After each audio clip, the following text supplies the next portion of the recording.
Shalom Bapak Mama, saudara-saudariku yang terkasih. Selamat berjumpa kembali di Suara Marturia pada hari ini tanggal 22 Maret tahun 2024.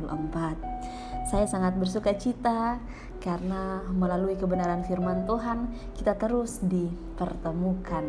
Dan hari ini mari kita menyiapkan kitab Lukas pasal 22 ayat 39 sampai dengan ayatnya yang ke-46.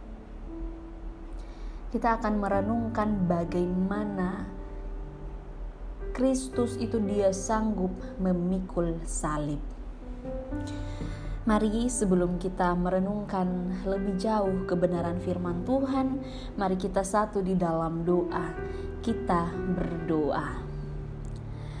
Allah Bapa yang berada di dalam kerajaan surga, kami sungguh bersyukur karena kebaikan-Mu kami masih ada sampai dengan saat ini.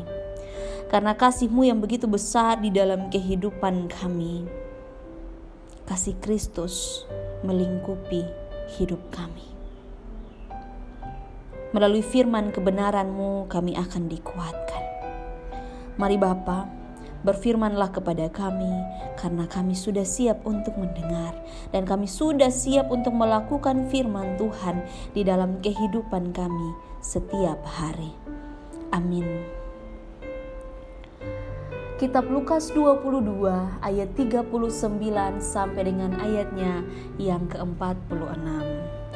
Di bawah perikop di Taman Getsemani. Lalu pergilah Yesus keluar kota dan sebagaimana biasa ia menuju Bukit Zaitun. Murid-muridnya juga mengikuti dia. Setelah tiba di tempat itu ia berkata kepada mereka, "Berdoalah supaya kamu jangan jatuh ke dalam pencobaan." Kemudian ia menjauhkan diri dari mereka kira-kira sepelempar batu jaraknya.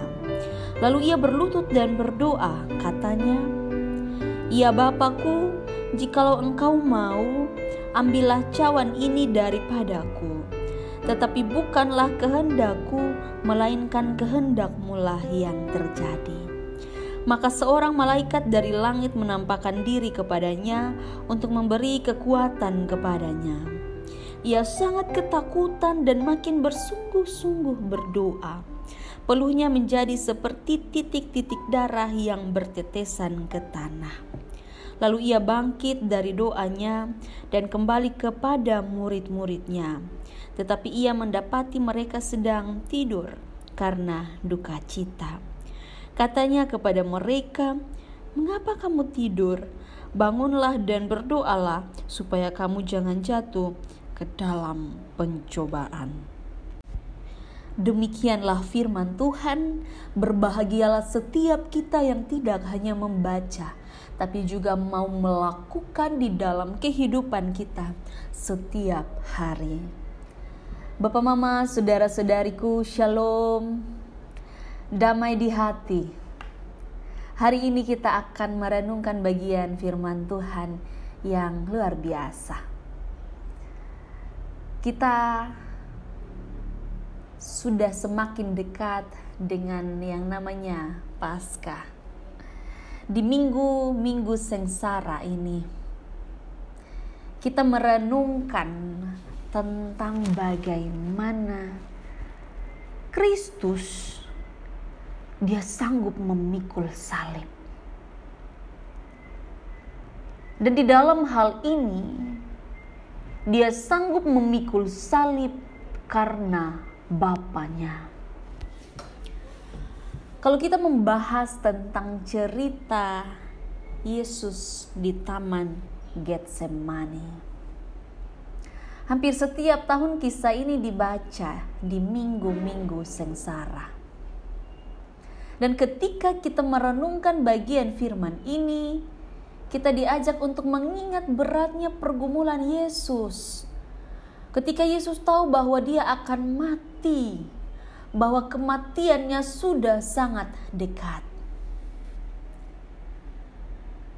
Dan ketika dia tahu bahwa ia akan mati, sebagai manusia, Yesus dia mengalami yang namanya ketakutan. Ayat yang ke-44 mengatakan bahwa ia sangat ketakutan dan makin bersungguh-sungguh berdoa. Yesus mengalami ketakutan yang sangat dahsyat. Kalau secara medis, menurut Dr. Frederick dari Amerika, dia menyebut kondisi ini adalah kondisi hematohidrosis. Dan kondisi ini adalah kondisi di mana seseorang merasakan serangan rasa ketakutan yang sangat hebat. Dan ini yang dialami oleh Yesus ketika Yesus berada di Taman Getsemani. Di dalam ketakutannya ini, Yesus memilih untuk berdoa. Yesus memilih untuk mengarahkan pandangannya kepada Bapanya. Dari sini kita belajar tentang bagaimana mengarahkan hidup kepada Bapa. Di saat kita tahu bahwa kehidupan kita ini akan berakhir. Di saat kita tahu bahwa kita ada di dalam masa-masa yang paling berat dalam hidup. Ketakutan karena akan mati. Dalam hal ini Yesus mengajarkan sebuah pilihan. Pilihan untuk tetap berdoa. Di dalam doa ada perjumpaan dengan Bapa. Melalui doa kita bisa melihat bagaimana diri kita sungguh-sungguh dalam Tuhan. Dalam doa Yesus ini,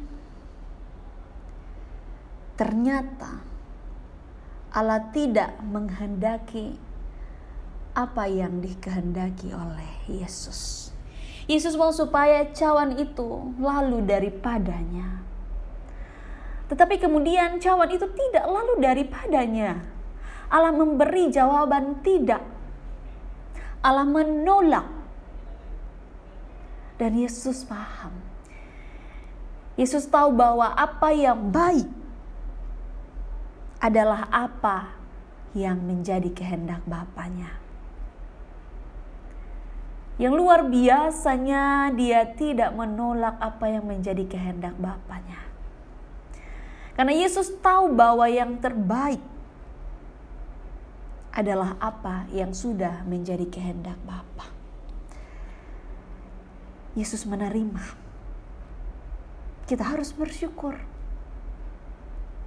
Dosa-dosa kita telah dipikul oleh Yesus. Dosa dunia yang teramat berat ini.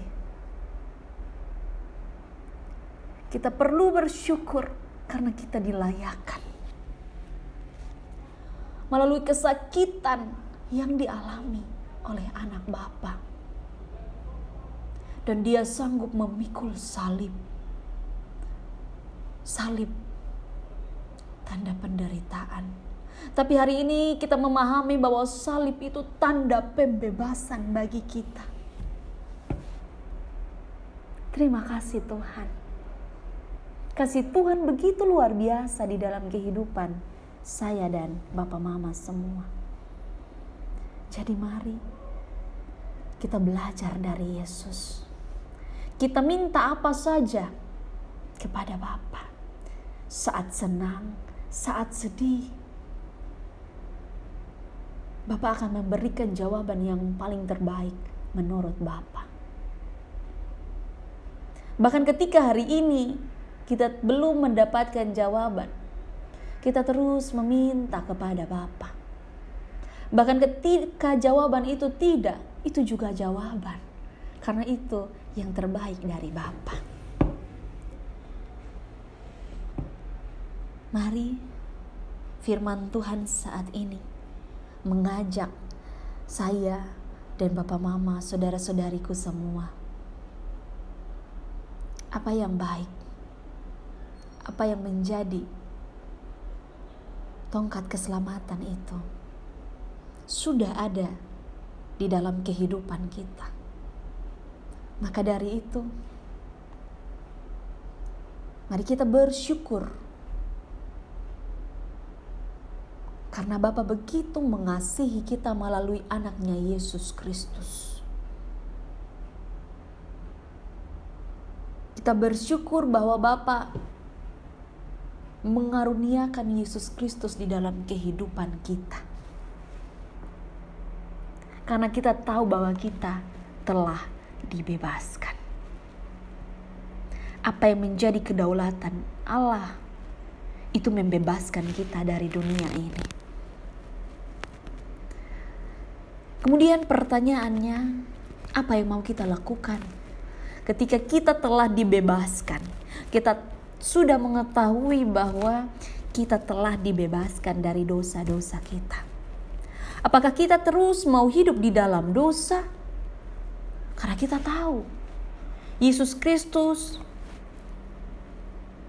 Dia memberikan dirinya dalam kesakitannya.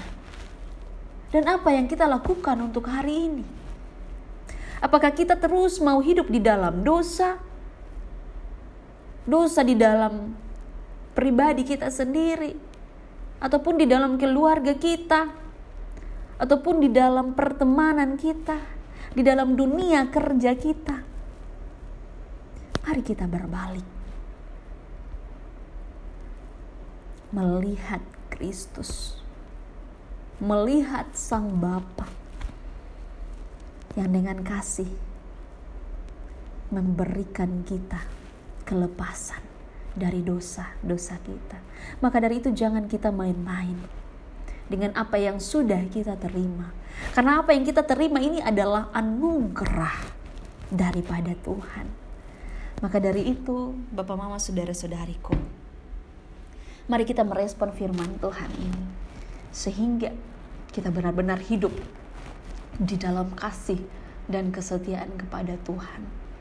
Jangan pernah kita meninggalkan Tuhan, mengecewakan Tuhan di dalam setiap jalan kehidupan kita. Roh Kudus menolong saya, Bapak, Mama, dan saudara-saudari semua. Amin. Mari kita mensyukuri firman Tuhan ini di dalam doa. Bapa di surga, terima kasih untuk firman kebenaran-Mu yang telah kami dengarkan. Kami bersyukur untuk cinta kasih Tuhan di dalam kehidupan kami. Kami boleh merasakan itu. Melalui Kristus kami dibebaskan. Walaupun Kristus harus menderita, harus merasakan ketakutan yang dahsyat. Tapi karena kasih Bapa, kami dibebaskan dari kehidupan dunia ini, dari dosa-dosa dunia ini. Biarlah kami terus menjadi orang-orang yang melakukan apa yang menjadi firman Tuhan di dalam kehidupan kami setiap hari. Ini doa dan ucapan syukur kami. Di dalam nama Tuhan Yesus Kristus, kami sudah berdoa kepada Bapa di sorga. Amin. Bapak, Mama, kekasih-kekasih Tuhan, terima kasih telah mendengarkan suara Marturia. Kiranya suara Marturia hari ini menjadi berkat di mana saja kita berada. Tuhan Yesus memberkati. Shalom.